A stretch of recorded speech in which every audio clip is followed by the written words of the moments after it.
What's up everyone, welcome to Tech Savvy Buyer. So in today's video, I'm gonna show you guys where you can grab one of these Extremerate kits and how you install it on your Dualshock 4 controller. Now, when it comes to button customization and controller customization in general, you have a wealth of options as of today. So you can go ahead and pick up a SCUF controller, which I actually do not have pictured here. You can grab PS4's or Sony's official back button attachment that's for 30 bucks, which is a very solid button back attachment in general. I like this thing a lot and I use it pretty regularly. It's very comfortable and you have a nice little OLED screen on there that works too. You can grab something like the Brook P4 adapter, which lets you use your Dualshock 4 controller with a number of different devices and even program buttons. And it even has some paddles that you can attach to it, although I'm not a fan of those. And then we also have this controller here, which is a programmable controller, which lets you put mod packs inside it. So it essentially makes some of your buttons do turbo functions and do drop shots and stuff like that if you're gonna play Call of Duty and other games of that nature. But in today's one, what I'm gonna basically show you is how you take a normal Dualshock controller like this and how you can change it into something like this. So this kit enables you to get some trigger stops, which make your R2 and L2 buttons go down a little bit less, giving you a faster response in competitive shooters. And it also comes with two programmable buttons on the back that lets you program it to any of the buttons you want, with the exception of the touchpad, L3 and R3. Now you can do that, but that will require some soldering. So in today's video, I'm gonna skip that part and I'm not gonna show the soldering portion of it because I personally do not wanna use these and reprogram them into the back buttons. But if you're interested in doing that, there is an included instruction manual that tells you exactly where those wires are gonna get soldered, and it's actually relatively easy. So for simplicity's sake, we're gonna skip that part. So today's video is gonna include the installation of this. I'm gonna show you a little quick unboxing of it and basically what you get when you go ahead and do this. So we're gonna touch all of that stuff after a word from today's sponsor. Today's video is sponsored by GVGMall.com. GVG Mall carries a wide variety of game currencies and gift cards that you could use to take your gaming to the next level. If you're looking for a fresh copy of Windows or Microsoft Office, then you can certainly find those on GVGMall.com as well. They are priced very competitively and offer legit copies of Microsoft software. You can pick up a copy of Windows 10 Pro for under 15 bucks. Visit GVGMall.com for more information and use code TSB to save during checkout. All right, guys, let's jump into this. So here we have the Extremerate package. This is the Control Dawn 2.0 flash shot trigger stop. So if you guys remember, I did a video on this about a year ago and a ton of you guys love this product. A lot of you guys went ahead and bought it. This is a very, very solid product. So this is Extremerate's newest revision to this. And basically it is adding some trigger stops to it so you can get a faster response time when you're using the R2 and L2 buttons on your Dualshock 4 controller. So if you can see here, there's quite a bit of distance that this goes down, but that's all gonna change when we put our trigger stops in there. Now they've already made something like this for the Xbox One controller and I linked a video to that in the description. So if you guys wanna check that out, go ahead and click that if you have an Xbox controller. But anyways, we're gonna just quickly unbox this and see everything that we get. And first things first, we have our shell here. Okay, I just ordered a plain textured black one with, I guess, built-in grip. And here you could see that they've molded everything for their connections. You get a set of some springs, screw, a spudging opening tool, and a Phillips screwdriver. You get a ribbon cable that you're gonna be using with the chip inside this. Get a bag of little plastic goodies, also what you're gonna be using. And you get your actual Dawnrate chip inside with the buttons pre-installed onto the chip. So I'll go ahead and open this up so you guys get to take a look at what this exactly looks like. And here's what you get. So you gotta be careful with the wires so that you don't damage anything there. But that is essentially what it looks like. Pretty straightforward, huh? So that's where that ribbon cable is going to be locked into. Okay, so I'm gonna set everything aside here and we're gonna begin with first steps first. By the way, there's also a nice detailed instruction manual in here that includes instructions on how to do everything yourself. If there's something I miss in this video, always refer to this and you should be fine. Now, tools that you'll need for yourself, which I always recommend to have around, is just have a good pair of tweezers around because some of the cables in there are really small and it might be hard to get your fat hands like mine in there. So these are good to have. And then you gotta break off these two legs on this capacitor. So have any kind of snips. I mean, these are massive. Honestly, you don't need something that's overkill like this, but you're gonna need something. So actually, since I've already pulled this out, we can go ahead and do this step right now, but you see these buttons, you basically want to cut off the excess legs on here. So these guys here, you just want to snip them just like that. Make sure it's flush, just like that. Probably going to do a much better job than I'm doing here, but that's how you cut them off. And that's pretty much the only thing you need this tool for, so we're done using this. Okay, so now we're going to start disassembling our Dualshock 4 controller here. Okay, and for that, you're going to need your Phillips screwdriver. And you're gonna need to remove these 4 screws here. So let's go ahead and do that. Okay, so I've gone ahead and removed these 4 screws. Now to pull this out, just flip it over, kind of grab it at the bottom there and start popping these up on each side like that. And then you can literally just kind of open each one.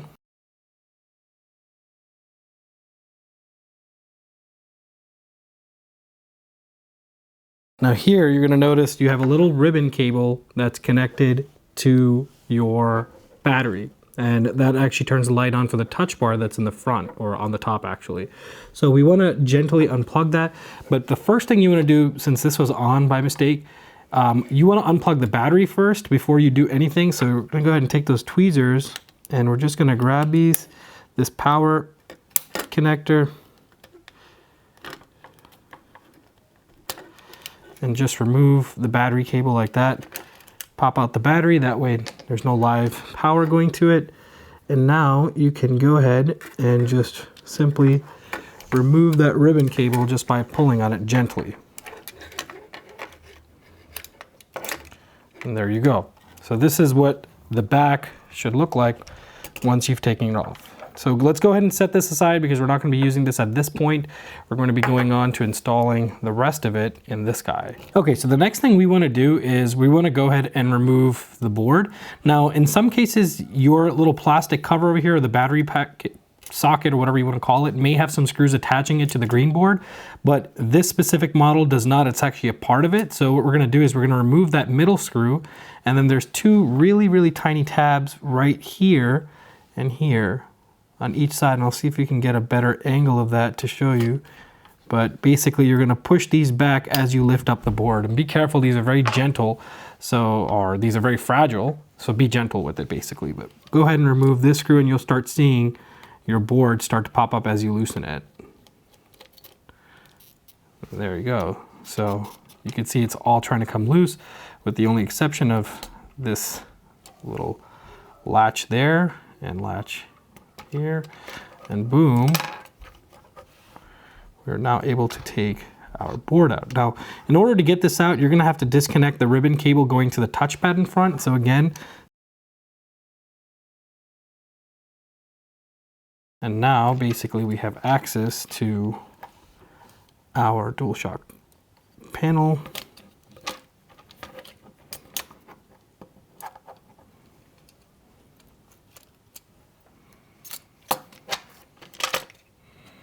Okay. So as you can see, we've separated this guy from this guy.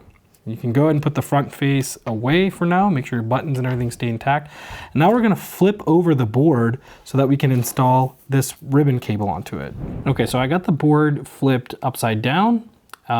This is the ribbon cable that you wanna install here like this. It's got to sit like this in this exact same orientation. So the big cut here, the angle here that you see here is supposed to be the side facing your power on button.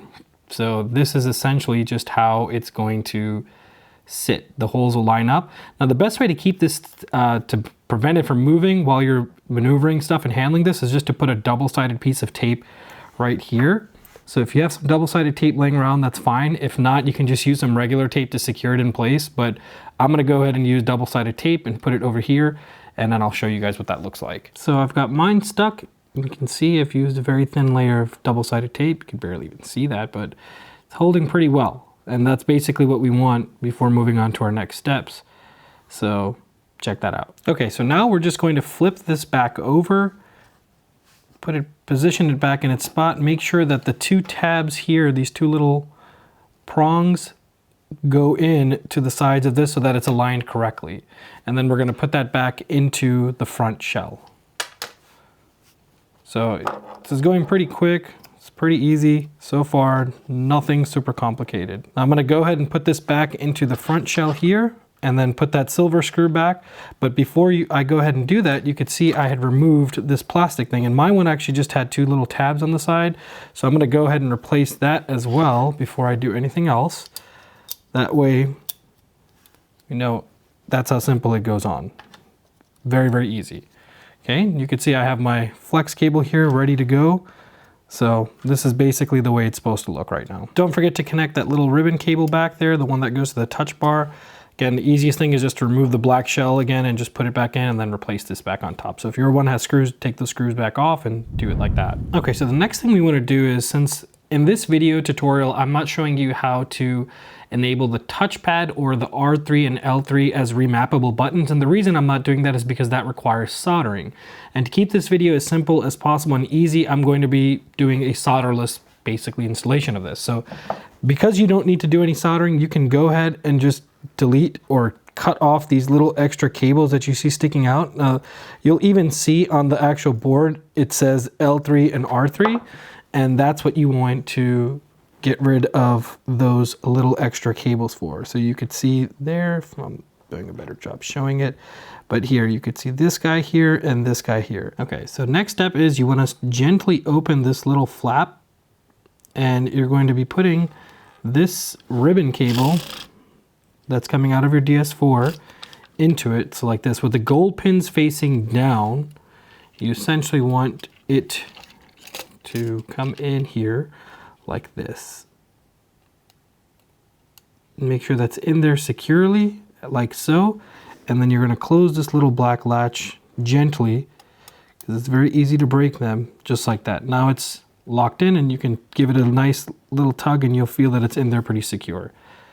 Once you've done that, you can go ahead and now put your main DS4 controller aside, and now we're going to work on the back shell and moving stuff over to the new one. So let's go ahead and set this guy aside and let's move on to the back shell. Okay, so first things first, we want to take everything that's on the back shell off, and we're going to move that onto our new donor shell over here. So let's go ahead and remove this double-sided rubber stoppy thing that they've put on here. Basically just covers a screw, and there you go. With that off, put that aside for now. We're going to reuse it to hold it in place on the new unit. Okay, so we got our little light bar stuff out of here, out of this shell.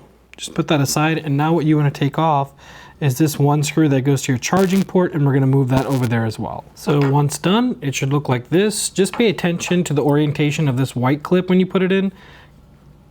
It goes in one way, so you're supposed to tuck this in on this side first and then slide this one on top. I'm trying to zoom in there so you guys can see what I'm talking about, but this one essentially gets slid in first, and then you tuck this one in on top. These guys just fit really easily, and then even on the top you can see the actual white frosted glass, or whatever you want to call it, plastic, that goes in the top. Now what we're going to do is we're going to set up our trigger stops, and we're going to set up our buttons. We can pretty much put the old shell away and move on to that step of the video. Okay, so as I mentioned, guys, the next step is we're going to put the triggers in, and this is super easy to do. So they gave several different types of little plastic accessories, but I want you guys to look at the one we're going to install here, if the camera focuses, and you see the little R that's written there? That little R means this goes on the right side. So make sure you use the right one on the right side and the left one on the left side. Do not mix them up, otherwise they're not going to work correctly. So with the R facing up towards you, what we're going to do here is we're just going to slide this like that. And you can see it fits very perfectly in this little area here. So there's a little opening there for the button to basically let it slide up and down. We're going to bring it all the way down for now, like that, and that's how it should sit. Next, you're going to grab one of the springs that came included in the kit, and you're going to face it this way, with the larger end of the mouth facing you and the smaller one going towards the bottom. And after that, we have this piece here. You see what it looks like. This comes included in the kit. It's got 3 openings there to screw into these 3 little holes here. So it's going to be a little bit difficult to see on camera, but I'm going to go ahead and put this on top and close this off with screws, and then repeat on the other side as well. All right, once you finish installing that, you just got these 3 screws like I said. and do it for both sides. So you can see I've done left and right. And on the back, you'll notice that you now have those trigger stops there. So here's this one.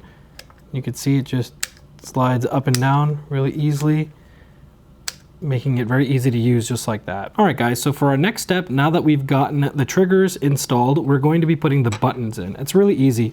So bring the front shell that has that map that's connected to the little mod chip board, and we're going to be putting each one of these buttons that you see, that the two that it came with, in these holes here.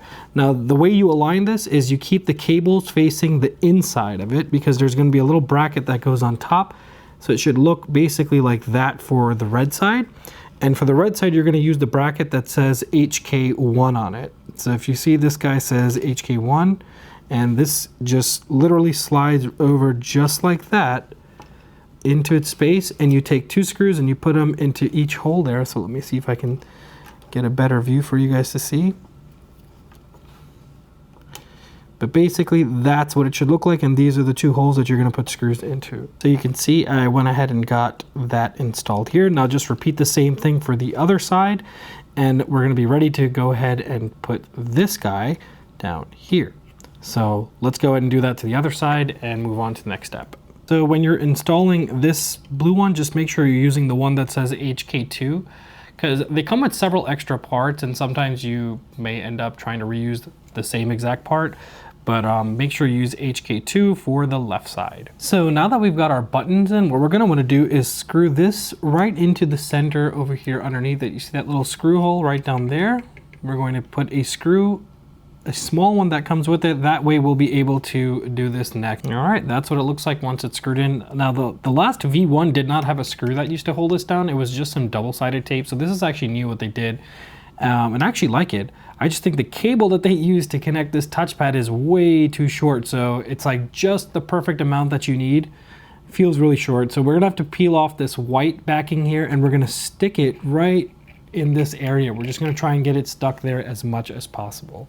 All right, so with a little bit of difficulty, I went ahead and got that on there, and you can see in different angles that it's kind of like curved. Just make sure it's completely flush and you don't have any air bubbles inside it while you're laying it down. That way when your finger tries to touch it from the outside, it actually responds to it.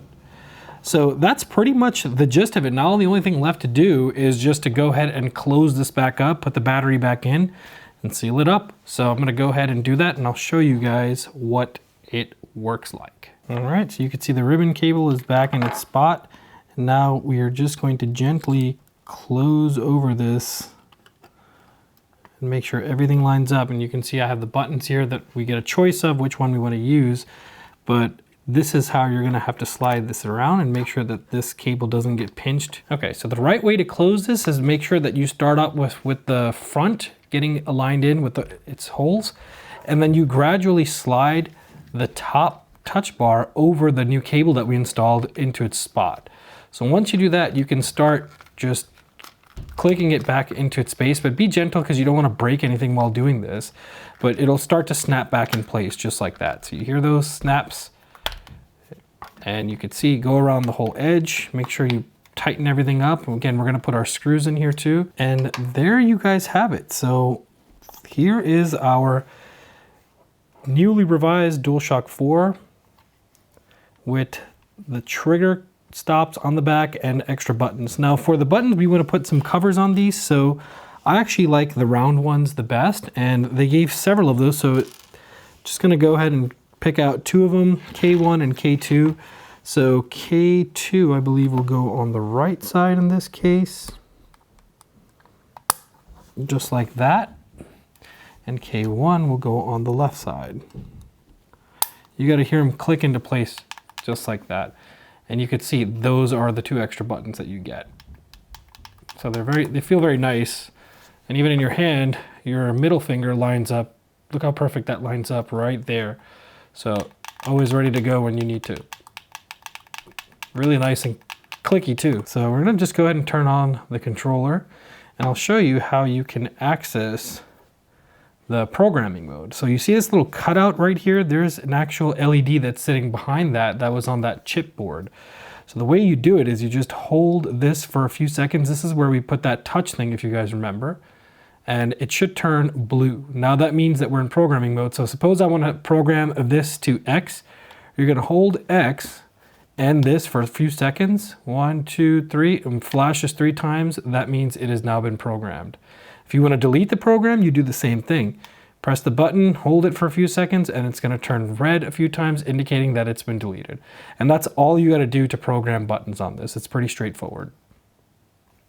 Make sure you are out of programming mode when you're not using it. So again, to turn that off, just keep your finger where you put that pad for a few seconds and boom, it's gone. So let me show you the trigger stops and how that works. So right now you've got full length trigger stops. If you move this guy up like that, now it stops here instead of going all the way in. You see that? I can't push it in any further. So let's do that again. So right now I can go all the way down to this part. Once you slide this guy up like that, you can only go about halfway. And that is how you install the Dawn Remap 2. So welcome back everyone. I hope that tutorial was useful and I hope that the install was relatively easy. Now I've made one very, very similar. This is the version 2 from Extremerate. They made a version 1 which I've released about a year ago. You guys are welcome to check out that video for some more installation tips. It's very, very similar, with the only exception being that now you've got trigger stops in there and you don't have 4 back button attachments, which I personally like. I like 2 more because I thought 4 was a bit overkill. I especially like how comfortable this is and the fact that they give you different button covering options that you can use versus those triangular shaped ones similar to what you see here. So I feel like they use the same kind of equipment from some Chinese supplier, but basically this is the difference between the buttons on the back. You can see these are like triangle shaped and these ones are round. The round ones are so much more comfortable and they just sit right in the indent of your finger a lot easier. And you know, they've got a nice tactile feel. You hear that click. So again, I already showed you guys how to program this. It's really simple and it works well. I haven't had any issues still to date after using the original kit for over a year, and I'm hoping that this new kit works flawlessly as well. Now I've installed one on an Xbox One controller as well, and I think I have that laying around here somewhere, but actually I don't. It's somewhere around here, but that also has trigger stops on the back. Now, one thing I'll tell you guys, if you're playing racing games like Gran Turismo or something else, you want to make sure that the trigger stops are all the way down so that you can get full acceleration. You don't want to use the trigger stops for those type of games. So that was a hard problem for me to figure out why my acceleration and deceleration wasn't working, but it was basically because of the trigger stops. So just something to keep in mind. This is an awesome do-it-yourself approach. If you guys feel a little bit technologically savvy in opening up a controller, it wasn't really that complicated. There are some really delicate cables that you have to be careful with, and I pointed that out in the video as well. But if you have any questions or trouble doing this, just shoot me a comment in the comment section below and I'll try my best to help you guys out. But anyways, if you like this content, go ahead and hit that thumbs up and go ahead and subscribe to my channel so that you're always up to date with new stuff like this. I'm going to be doing a mod on a Nintendo Switch kit and show you how to change out the shell. I've done that in the past as well. I've just got another one laying around and a new Switch that's also been modified. So I want to make sure that that looks really custom to my daughter's liking since it's for her. So thank you very much for staying through to the end of this video. And once again, guys, stay safe, stay smiling, and I will see you all on my next one. Peace out.